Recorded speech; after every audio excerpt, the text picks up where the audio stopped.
Hello everybody, this is Elena Spicer and I'm coming here to just do a little process video for this new journal I'm starting. This is just a mixed media journal. The size of pages is 7 by 10, and the recent junk journal you saw me create is more like, I think I shared my plan for it, is I was going to document some spring-like adventures in it, but sometimes I just have other stuff that I want to basically find a home for, to put them together somewhere. And so I went on this little local adventure over the weekend, and basically I just wanted to put together some things from that adventure and make a journal spread out of them. So I'm going to be using just some leftover papers from the previous junk journal that I was working on. I had a stamp laying around, so maybe I'll use that. And then what I did is I went to a local cemetery here because I found out that an actor, Bob Ivers, is buried here, and I don't really know anything about him.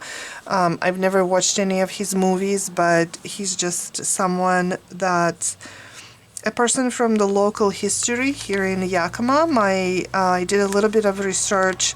There isn't too much available online, but my understanding is that he moved to Yakima because he became a news anchor after he maybe, I'm not sure if his acting career was already over by then or he was doing both at the same time, but that's his local connection. And then he also passed away here in Yakima. And so I just kind of decided to honor his memory. And again, I tried to do some research on him, which has been very limiting.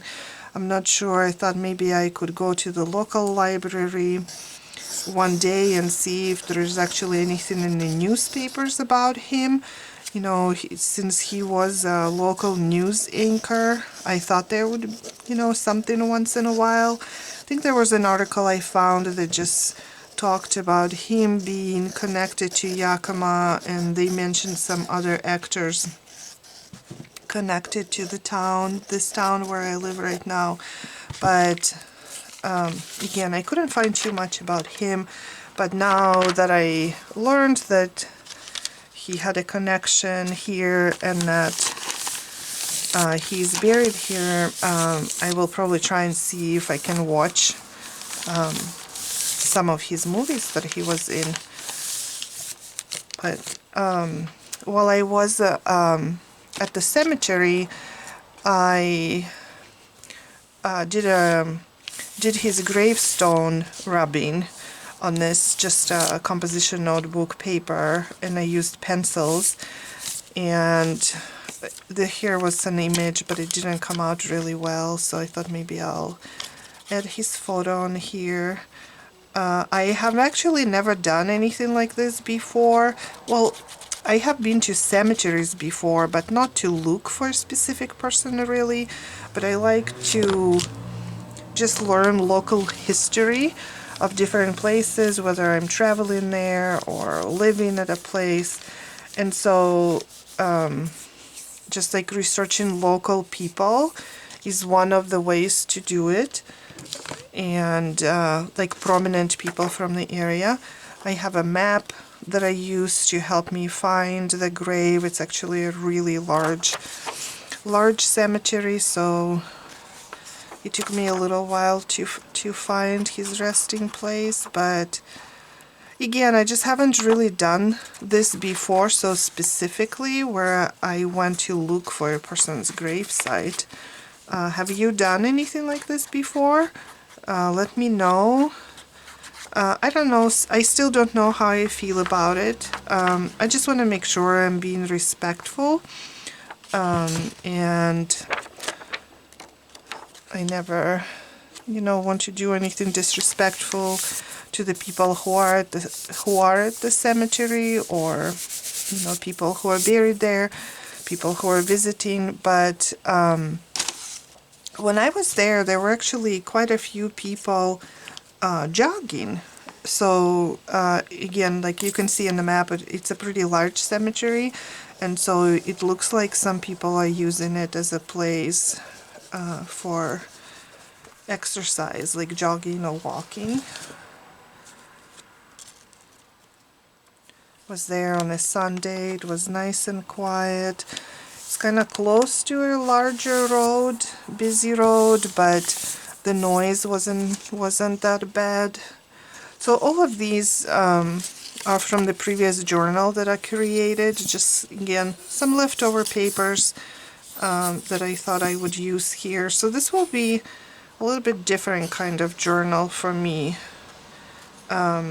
I try to find, so I have done maybe something similar in a composition notebook before, and I tried to find it so I could show it to you, but I couldn't find it. But when I do, I will show it to you too. So this time I decided to try a mixed media journal instead. The one thing the composition paper, the paper was thin, but that wasn't a problem for me. What I didn't like is the rounded corners. Sometimes it's kind of hard to work with rounded corners of the pages, but it's good to try different things.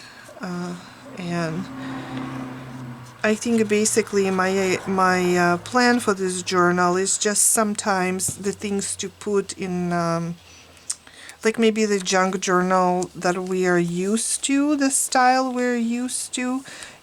Like those journals are quote-unquote prettier, and this one again is just blank, but because they're prettier, and again I'm using that word loosely, sometimes, like, you know, I want to put only certain things in it to make it aesthetically pleasing, again to me, just thinking about what I want and how I want them to look. So again, just for me personally, but like some of these more or less maybe everyday things, I don't think they would look aesthetically pleasing in the journal, like the one that I just made for Shabby Creep. And so this might be a good place to put those things instead. Like, I'm just making this one spread today, but I already have some things for another one, and another one will have like a fast food bag, couple like food labels, things like that, and so I don't feel like I want to put those in my Shabby Creep junk journal right now. So then this is a good place. This journal might be a good place for it instead. But anyway, that's what I'm thinking. That's what I'm planning on doing. Let me know how you do your documenting. Do you just put everything in one journal, and it, like, without, it doesn't matter to you if things match or don't match or how they look, or do you have different journals for different things? Guess it's sometimes I think it might be kind of silly to put things in different journals, but at the same time, you know, that's kind of how I'm handling it right now. It might be more work or more things to flip through later if you're looking for something specific, more journals to flip through, but I don't know. I guess I still haven't decided. I kind of tried it both ways, and I really like the Shabby Creep journals that we just created. I like those styles of journals to be quote unquote pretty. Again, just using this word pretty very, very loosely. And then putting things like this in a separate journal. So I don't know. There were also some things blooming that day, so I was thinking, this didn't come from the cemetery, but I was just thinking of attaching this, so I'm going to think about that a little bit more. And then I did make this guy, but I think it says local history, and I think I'm gonna cut it in 2 words and attach them separately. And then I also, again, I was just trying to do some research, and I did, I did find very little information about Bob Ivers, but I did find some. And so there's one article that I printed, and I was thinking about cutting up or cutting the words out and then pasting them on here too. So I just have some local, or not local, just have some things about him in my journal, so that when I read them next time I can remember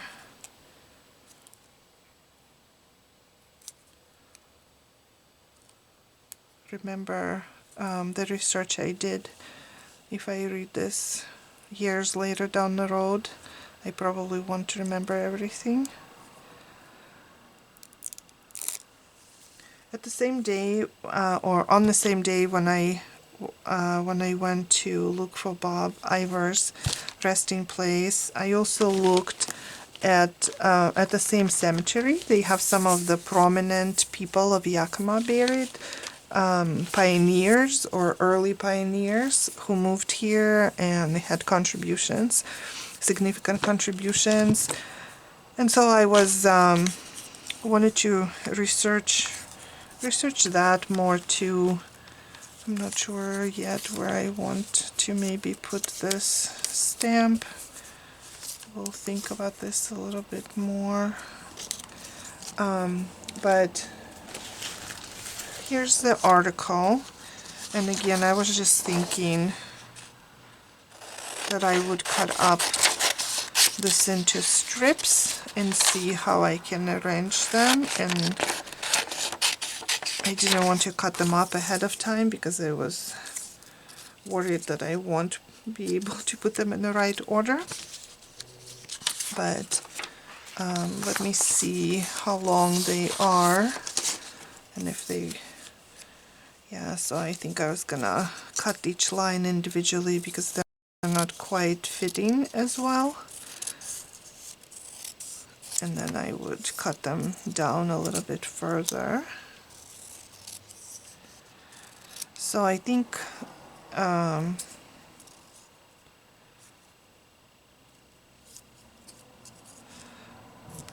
I might just do this off camera so you don't have to watch me cut up all the strips like this. But basically this is my idea, that I would just glue them wherever they fit, and try to see if I can fit the whole article. So I'm going to pause the video and then I will come back once I cut up and glued down all these strips of text. Alright, so I'm now done cutting up all the strips, and it did take quite a bit of work. I was thinking that maybe it would have been better to, instead of cutting them all up, to maybe fold the article I printed and add some kind of pocket or envelope. But at the same time, I also think that these strips of paper created a connection between the 2 pages, and so I do like that part. I decided not to use this stamp. I just couldn't fit it anywhere really. Couldn't find a good spot for it, but I did want to add the blooming flowers, and I'm just going to use a regular packing tape to do it. So just going to see, probably will end up using 2 strips and just attach it this way. And of course it's very staticky and things cling to it so easily, so I did put a little bit of glue on just on paper before I attach the flowers, again just because I know the static would lift them up. But now I have this little piece of something stuck on the tape and it wouldn't come off, so I'm just going to grab a new piece. Couldn't get it to come off. Yeah, I'm not sure how I feel about this page. I think that probably in the future I like having it documented. It's not, I usually do things that are a little bit more involved, a little bit more artistic, and so I think that's why I'm kind of doubting myself a little bit with this, but at the same time, again, I think I will be happy later to know, to have it documented, and I'm gonna keep trying with this journal and just see that maybe I can develop some kind of style that I prefer when working with these types of things. But again, I just didn't feel like putting this particular stuff, ephemera and everything, in my regular journal, so that's why I wanted to try something different. But here's how my final spread turned out. Let me know, please, how you handle these things, if you have separate journals for different things, or do you prefer to put everything together in one journal, or just any thoughts you have about keeping journals. I would be interested to hear. Thank you very much again for watching my video, and I will be back soon with more videos. Have a great rest of your day. Bye.